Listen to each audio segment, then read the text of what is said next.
Not even been a week and we're already putting this thing to work. Could probably stack more if I stacked it correctly, but just need 12 to take up. See if the V12 can do it, or V6. I wish it was a V12. But yeah, taking this thing to work again. Alrighty, 2002 Nissan Frontier. We got perfect light to show you guys this thing.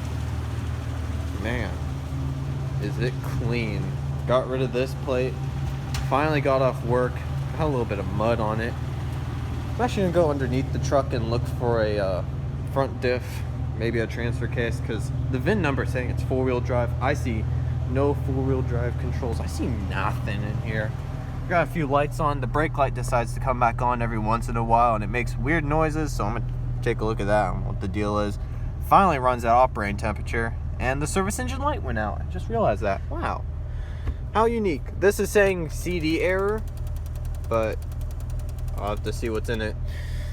I got new wipers, so these are some nice and smooth wipers, no loud noises. I also got nice light there, so normal blinker. Gonna clean that, whatever that is. Oh my goodness. The electric mirror motor that moves this around, both of them work. This thing has all the lights work, so it's pretty much legal there. Just apparently it's illegal to have plastic gone, so we're gonna have to get, I'm told red tape works. I think that's pretty retarded that it works, but whatever. Sure, let's just put red tape there, save me some money. Yep, it idles. It fires up every time. Haven't had a battery clicking or any of that crap, so I guess it was because I got water on the terminals yesterday. Really messed it up. I'm gonna leave whatever is alone. Let me turn that on. There you go, 202,669. So we'll figure out how many I put on, or how many I had originally before I drove it. Sure. Oh, we'll find a station. It's the only station that works. Oh yeah. No, speaker is blown. It won't fix itself. Anyways, I think it's the end. I think this Nissan's ready to go. I'm gonna put insurance. I'm gonna take it back on Sunday and show the owner I got it from how awesome this thing is. Yeah. Thought my V6 turned into a V8. No. This rotted off entirely. Wow. This is what the inside of a used to be muffler. Wow, that's completely destroyed, isn't it? Well, I'm gonna have to find some way to get this out of the way. Shit, I just fixed it. Well, yeah. It's not loud or anything, so I think we'll be fine. Just sounds better. Can't end a video without the cat. Get over here. Get over here. I can zoom in, but it's tight down here. Not a whole lot of room. Oh, there you go. Cat. Cat. What's he doing? Yeah, he's a little annoying, isn't he? Future video someday? No, that truck doesn't want to run. Ever. Stupid Fords. Yeah, see those big wheels? 4-wheel drive Yukon, baby. At least the 4-wheel drive works. Just not second gear. Damn, yo, eye healing? Man, if only you weren't shot in the face 4 times, you'd be good. But no. Bye-bye, kitty cat. Update time. This thing has been a good daily driver until we're having cooling problems, and it got pretty bad today. So I was driving it and I got it a little hot, and I don't know if I'm going to be able to show you this, but somewhere around this filler neck there should be a visible crack. Yep, right around here on my finger. That was where it was leaking, bit of water, topped it off, and it kind of stayed running good. And then I somehow noticed I didn't put this in right. What a genius. Probably didn't put that in. I put it in cross-threaded probably. But made it worse driving it. It did perfectly fine for the 30 minutes driving I did. I mean, the only thing it did was just shake at like 55, 50 miles per hour because of the front end. But besides that, that was it. It ran amazing and it was doing great. And then did a slight detour and I saw the temperature gauge go up, so I shut it off, went to put some cold water in it. I mean, I didn't have time to wait for it to cool off before I did that, so I just dumped it in there, and well, I think we're suffering from water pump problems on here. It runs, I'll show you. Let me fire it up.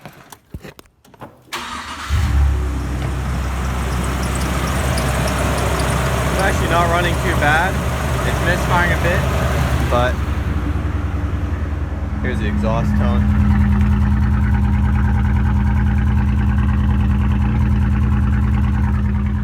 You can hear it sounds a little off. Let me turn it off. That was the easiest clutch fan to take off ever. 4 10mm nuts you have to take off. And look at that. It's out. How hard is that? Not hard. Oh, well, I guess getting it out is going to be a joy, but oh, no, we're just going to drop it down there somewhere. It'll go. But anyways, clutch fan's out. Now we can take this whole radiator out. Only 4 10mm nuts. What's up, guys? Well, to make this short, I sold the Nissan. I sold it for $600, 4 parts. Yeah, it didn't survive being fixed. Apparently, turns out it wasn't the water pump that was leaking that I thought it was, because I saw it dripping at the bottom of the crank. It was actually from the thermostat housing. So I pulled the radiator, pulled the water pump and everything, bought new parts. It looked like it needed a water pump, and timing belt made sense to do, and the radiator, it needed a new one. And it also needed a new crank pulley. But unfortunately, those were never the problem that was causing the massive leak. It was a thermostat housing, which actually commonly has problems and is also the worst to get to. So this one is right underneath the intake, and there's only one way to get it off, which is to pull the intake. And that's what I started to do. Stripped the bolts, realized I didn't have the tools to get them out, and now I have a dead, useless vehicle. Found out it wasn't just the top intake, it was the bottom one as well. Put through how much it would take just to at least get the engine back to running and driving. And I still had the front end to do to not make it shake as much. Had a rear windshield to put in and a front one since it's cracked. And do the taillights and bumper, and I realized with how horrible of a condition it is, I just decided to sell it for parts, especially since I had no title, so economically it made almost no sense to fully revive and get running. I didn't finish my story somewhere in the video where I was talking about taking it to the owner. I drove it. That was the 30 minutes. I said 30 minutes. Drove it 30 minutes, no problem. Did a detour because I went to go grab coffee for her, and oops, it overheated, and hot and cold don't mix, and that's probably what killed the thermostat housing. And drove it back with it getting hot. Showed her it, and she was like, wow, I can't believe you revived it after sitting for 10 years. That's so cool. And was revving it and starting it up and like, wow, that's cool. It's awesome. Good job. And then didn't even make it 2 minutes out and needed to be towed the rest of the way back. Towed as in an F-150 using chains to pull it all the way back. That was definitely good on the brakes. Anyways, so yeah, I sold it for parts. I don't have the Nissan anymore. You won't be seeing any more videos on it, and you can just ignore that I did all that. I guess it was a fun revival, but it economically didn't make sense since it had no title or no anything. My goal was to originally fix it and sell it back to her, and I would have done a better deal for her, you know, where I could at least make a little bit of money, but mostly so I can give her back her truck, especially since I don't have the title and call that good. But as I just thought about it more and more, um, and the time it would take to work on it and do all that work, I just decided to get rid of it. And yeah, that's pretty much it. Unfortunately, it's in too rough of condition. I mean, if it was like a 67 Mustang or something rare and cool, it would definitely be worth it, but it's just a Frontier like any other truck, and it's just in horrible condition because it didn't just sat for 10 years, it sat for 10 years in a yard of goats. So, and they got all over it. I mean, it cleaned up pretty good, but it wasn't worth it at the end, so that's unfortunate. Not every revival is a win, and I mean, I don't regret doing it. It wasn't the outcome I wanted, but not all can be winners. I don't know. I mean, you can hit that subscribe button. That does nothing for me, and I don't care if you do. Oh my goodness, I got the coronavirus. And be sure to not do anything else. Do not engage in this video because YouTube will absolutely harass me for no reason. I don't know. No one watches my videos. Anyways, just don't waste your time watching my channel, but enjoy the Frontier video. The first one where I revived it. It makes me look cool. This one doesn't, so don't watch this one. After saying it in the outro where no one's going to hear it and everyone's clicked off the video because they realize it's just a bunch of pictures of a slideshow and no one cares. Anyways, I don't know. Mic test. Mic test. 1, 2, 3. Wow, wow, wow, wow, wow, wow. Does that sound good? I don't know. I think so. You guys want to hear my webcam mic? No, I'm not doing that.